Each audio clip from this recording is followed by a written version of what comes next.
Saudara, umat Islam di seluruh dunia sangat mendambakan bisa menunaikan ibadah haji ke Tanah Suci Mekah. Begitupun di Indonesia. Karena itu, jumlah calon jemaah haji dari tahun ke tahun terus menunjukkan jumlah peningkatan yang cukup signifikan. Dan mereka tentunya sangat berharap dapat menunaikan rukun Islam yang kelima, yaitu ibadah haji. Tentunya, bagi yang mampu itu merupakan suatu kewajiban, ya. Mampu dalam arti baik secara fisik, psikis atau sehat secara mental, maupun mampu secara finansial atau mampu membiayai ongkos perjalanan haji. Namun faktanya biaya haji disubsidi oleh pemerintah sebesar 40% yang bersumber dari uang negara atau uang APBN. Nah, selanjutnya setelah mereka menyelesaikan rangkaian kegiatan ibadah haji, secara otomatis gelar haji melekat pada dirinya. Dan ini merupakan fenomena unik dan menarik bahwa sebutan gelar haji atau hajah sangat populer, namun hanya dikenal di Indonesia saja.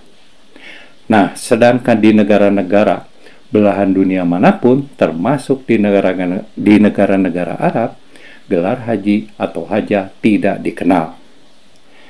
Nah, lalu siapakah yang menyematkan gelar haji atau hajah pada mereka setelah kepulangan mereka dari Tanah Suci Mekah? Dari beberapa sumber dan referensi yang saya baca, ya, dapat disimpulkan bahwa pemberian gelar haji berasal dari atau bersumber dari dirinya sendiri. Ada juga yang mengatakan dari tradisi, ada juga yang mengatakan dari masyarakat, dan bahkan ada juga berdasarkan fakta sejarah, itu berdasarkan pemberian dari pemerintah kolonial Belanda. Nah, penjelasannya yang pertama yaitu adalah pemberian atau penyematan dari dirinya sendiri atas gelar haji. Nah, hal ini terbukti dan bisa dilihat seperti dari KTP, dari KK, atau dokumen-dokumen lainnya bahwa gelar haji atau hajah disematkan pada nama mereka atau pada awal nama mereka. Dan bahkan ada pula yang mengganti nama atau menambahkan sebagian nama yang bernuansa ke Arab-Araban. Dan itu mereka lakukan karena merupakan kebanggaan bagi dirinya dan secara otomatis dapat meningkatkan status sosialnya di masyarakat. Dan di sisi lain, tidak heran apabila ada sekelompok para penyandang gelar haji atau hajah, jika dipanggil atau diundang, tidak disebutkan atau tidak ditulis gelar hajinya, rata-rata mereka tersinggung dan dianggap tidak menghormati atas gelar yang disandangnya. Dan sebaliknya, jika dipanggil dengan sebutan Pak Haji atau Hajah, mereka tentunya sangat senang. Nah, itulah fenomena gelar haji yang disematkan atau yang dipasang atau yang yang ditambahkan oleh dirinya. Nah, dari penjelasan poin pertama ini, menurut hemat saya, bahwa yang menambahkan atau yang menyematkan gelar haji oleh dirinya sendiri, ini berarti mengandung unsur ria, unsur kesombongan, unsur kebanggaan, bahkan seolah-olah ingin dihormati oleh di lingkungan sosial masyarakatnya. Nah, kira-kira seperti itu. Dan yang poin kedua, penyematan gelar haji atau hajah adalah merupakan budaya atau tradisi yang sudah sejak zaman dahulu dan terus terjadi turun-temurun hingga sekarang. Nah, gelar haji atau hajah akan disematkan kepada orang-orang Indonesia yang telah menunaikan ibadah haji di Tanah Suci Mekah. Akan tetapi, ya, budaya dan tradisi ini sulit dikonfirmasi kebenaran kebenaran faktanya, ya. Selanjutnya untuk yang ketiga, ya, ada pula yang menyatakan bahwa penyematan atau pemberian gelar haji atau hajah yaitu dari masyarakat sebagai bentuk penghargaan kepada umat muslim yang telah menunaikan ibadah rukun Islam yang kelima, yaitu ibadah haji. Namun ada pula kita lihat lebih jauh lagi, ya, bahwa penyematan gelar haji ini lebih mengarah kepada seseorang atas keberhasilannya dalam menunaikan ibadah rukun Islam yang kelima, dan keberhasilan seseorang yang memiliki kemampuan fisik yang sehat dan kemampuan finansial atau biaya yang memadai. Nah, kita kembali kepada pemberian gelar haji, penghormatan atas rukun Islam yang kelima. Menurut hemat saya, gelar penghormatan pun harusnya diberikan kepada seseorang atau siapapun yang telah menunaikan ibadah rukun Islam yang ke-1, ke-2, dan ke-3, dan ke-4, ya, seperti syahadat, kemudian sholat, kemudian zakat, dan seterusnya, ya, karena rangkaian rukun Islam ini merupakan satu kesatuan yang tidak bisa dipisahkan di dalam keimanan, dalam iman keislaman.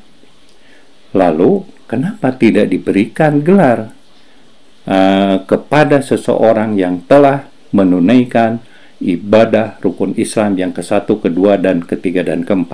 Nah, inilah yang menjadi pertanyaan. Sedangkan pada seseorang yang telah menyelesaikan rukun Islam yang kelima diberikan gelar, sedangkan yang 1, 2, sampai dengan ke-4 tidak.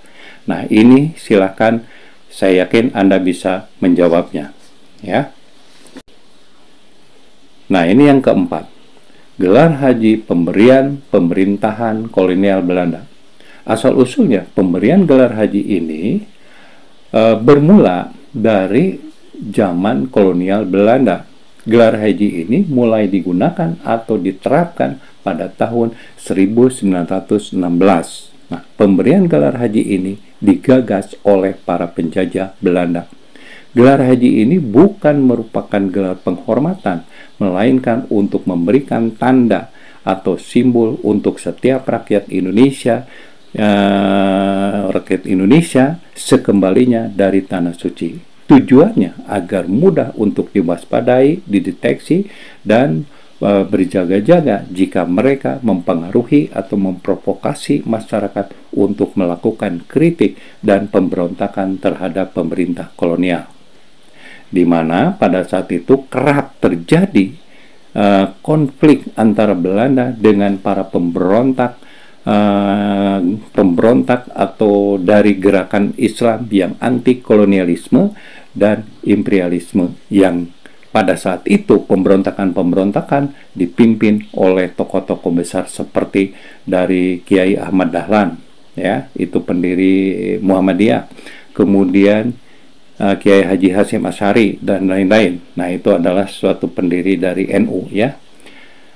Nah, itulah jadi kesimpulan pemberian gelar haji yang secara formal dan teradministrasikan itu pada tahun 1916 oleh dari pemerintah Hindia Belanda, dan sebagai gelar bisa dikatakan sebagai gelar pemberontakan. Nah, itu, ya, itu dari poin keempat. Nah, itulah asal usul, ya, gelar haji atau hajah yang sekarang menjadi populer di Indonesia, ya, dan tentunya dapat meningkatkan status sosial mereka dan memiliki nilai tambah di lingkungan sosial di masyarakat. Dan di sisi lain, mereka juga dianggap orang yang bertakwa dan memiliki kualitas keimanan dan keagamaannya yang sudah tidak diragukan lagi. Nah, itulah mengenai masalah asal-muasal munculnya gelar haji yang begitu populer di Indonesia. Nah, lalu kita kembali ke masalah gelar haji. Pengertian gelar haji secara etimologi adalah berkunjung ke Baitullah, ya, atau berziarah ke Baitullah. Nah, secara kata benda bahwa haji itu adalah pengunjung, ya, pengunjung, kemudian atau juga visitor, ya. Jadi jika orang Arab Saudi mengatakan, oh itu haji dari Malaysia, oh itu haji dari Afrika, Eropa, atau dari Malaysia, oh itu haji dari Indonesia atau pengunjung dari Indonesia. Jika sebutan haji itu dikatakan oleh orang-orang yang ada di Arab Saudi, tentunya sangat tepat. Tetapi sebaliknya, jika jemaah haji Indonesia yang telah kembali ke kampung halamannya, tentunya sangat tidak tepat jika seseorang disebut dengan panggilan haji atau pengunjung, ya, di tempat kampung halamannya. Nah, dan secara etika bahasa komunikasi, panggilan haji atau pengunjung, ya, yang dapat diartikan sebagai pengunjung itu sangat tidak tepat jika dijadikan sebutan nama panggilan seseorang yang seolah-olah menghargai, padahal itu tidak tepat, ya. Apalagi sebutan itu di dalam bentuk singkatan, seperti haji disingkat menjadi ji. Kemana ji misalnya? Nah itu. Nah, oleh karena itu, panggilan yang lebih tepat dan yang lebih sopan adalah panggilan dengan sebutan nama Bapak, Ibu, Tuan, Nyonya, Mas, Akang, dan lain sebagainya. Nah, itulah menurut hemat saya itu bahwa panggilan Bapak, Ibu itu lebih sopan daripada panggilan singkatan Ji atau Haji disingkat menjadi Ji, ya. Nah, kira-kira demikian. Nah, itulah sejarah gelar haji yang ada di Indonesia yang saya jelaskan secara ringkas, ya. Untuk kurang lebihnya saya mohon maaf.